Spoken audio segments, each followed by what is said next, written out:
ఆర్టీసీకి మహిళలు ప్రయాణిస్తున్న నష్టాన్ని రాష్ట్ర ప్రభుత్వం భరిస్తుందని మంత్రి పొన్నం ప్రభాకర్ అన్నారు. ఆర్టీసీకి మరో 2000 బస్సులను కొనుగోలు చేస్తున్నామని కూడా చెప్పారు. ఈ నెల 28 నుంచి గ్యారంటీ పథకాలపై అధికారులు దరఖాస్తులు స్వీకరించడానికి వస్తారని ప్రజలు గమనించి దరఖాస్తులు చేసుకోవాలని సూచించారు.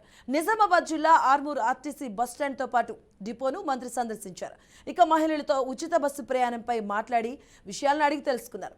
ఆర్టీసీ ఆస్తులను పరిరక్షించే బాధ్యత ప్రభుత్వానిదేని, ఆర్టీసీ ఆస్తులను దుర్వినియోగం చేస్తే చట్టరీత్యా చర్యలు తప్పవని హెచ్చరించారు. సంతోషంగా కాంగ్రెస్ ప్రభుత్వం ఇచ్చిన గ్యారంటీల్లో మహిళలకు ఉచిత బస్ ప్రయాణం అనేటువంటి అంశాన్ని చాలా సంతోషంగా ఉపయోగించుకుంటూ ఉన్నారు. ఆర్టీసీ బస్సు ప్రయాణం ప్రారంభించినప్పుడు మేము 15 రోజులు సమీక్షించుకుంటామని చెప్పినాం. ఈ యొక్క బస్సు ప్రయాణం ప్రారంభించిన తర్వాత ఆక్యుపెన్సీ రేటు పెరగడమే కాకుండా ఆర్టీసీ బస్టాండ్లో ఉన్నటువంటి షాపుల యొక్క కిరాయి ఆదాయం పెరగడమే కాకుండా దేవాలయాలు దీనికి అనుబంధంగా అనేక ప్రాంతాల లోపల ఆదాయాలు పెరిగినాయి.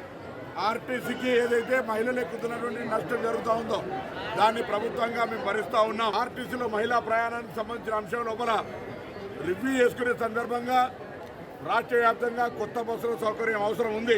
కాంగ్రెస్ ప్రభుత్వం ఒకటే హెచ్చరిక చేస్తూ ఉంది. ఎక్కడెక్కడైతే ఆస్తులను ఆక్రమించుకున్న, ఆస్తులను ఇల్లీగల్ వాడుకుంటున్న, చట్టరీత్యా వ్యతిరేకంగా ఆస్తుల మీద కన్నేసిన, గతంలో లీజుకు తీసుకున్న వాటన్నిటిని కూడా రివ్యూ చేసి అవసరమైతే చట్టపరంగా చట్టరీత్యా అన్ని చర్యలు తీసుకొని వాటన్నిటిని ఆర్టీసీకి చెందేలాగా చూస్తాం.